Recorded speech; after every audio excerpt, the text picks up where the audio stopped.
Pyramid का रक्षक। बहुत समय पहले प्राचीन मिस्र के एक शक्तिशाली राजा फिरौन खाफरे का शासन था।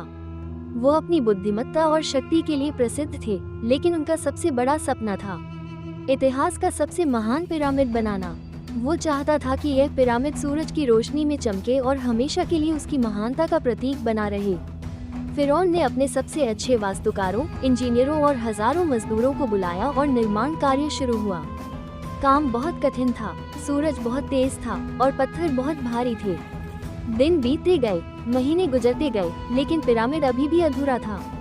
एक शाम जब मजदूर नील नदी के किनारे विश्राम कर रहे थे, तभी एक अजनबी शहर में आया। वो लंबा और रहस्यमयी था। उसकी गहरी आंखों में एक अनोखी चमक थी।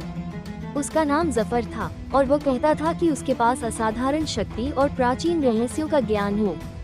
वो फिरौन के सामने आया और बोला, महान फिरौन, मैंने आपके लोगों को संघर्ष करते देखा है। मुझे आपकी भव्य पिरामिड को पूरा करने में सहायता करने दे। फिरौन ने संदेह भरी नजरों से उसे देखा और पूछा, और तुम मेरी क्या सहायता कर सकते हो? जफर मुस्कुराया और धीरे से बोला, कल सुबह देख लेना।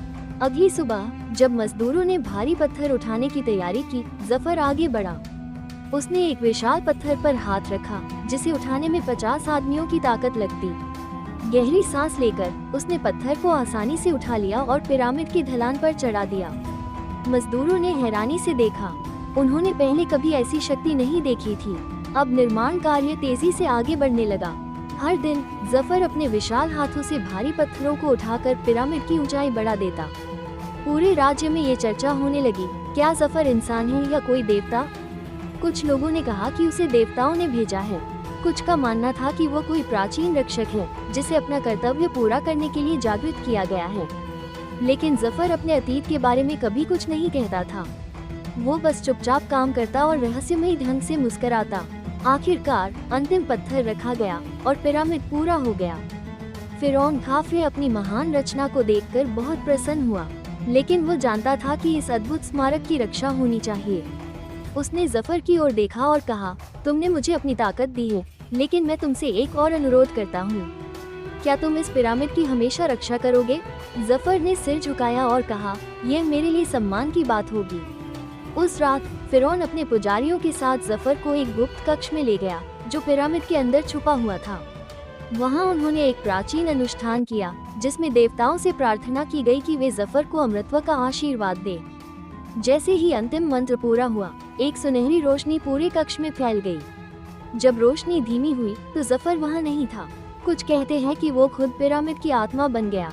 कुछ मानते हैं कि वो अब भी वहाँ मौजूद है, एक अदृश्य रक्षक के रूप में। समय बीतता गया, फिरौन खाफरे की मृत्यु हो गई और उनकी महानता की कहानी धीरे धीरे धुंधली होने लगी। लेकिन जो लोग पिरामिड देखने आते, वे अजीब घटनाओं की बात करते। कुछ कहते कि उन्होंने पत्थरों के भीतर गहरी फुसफुसाहटें सुनी। कुछ का दावा था कि उन्होंने एक लंबे आदमी की छाया देखी, जो अचानक हवा में गायब हो गई।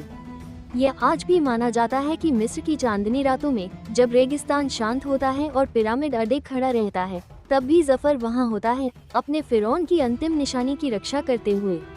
और इस तरह पिरामिड के रक्षक जफर की कथा हमेशा जीवित रहेगी।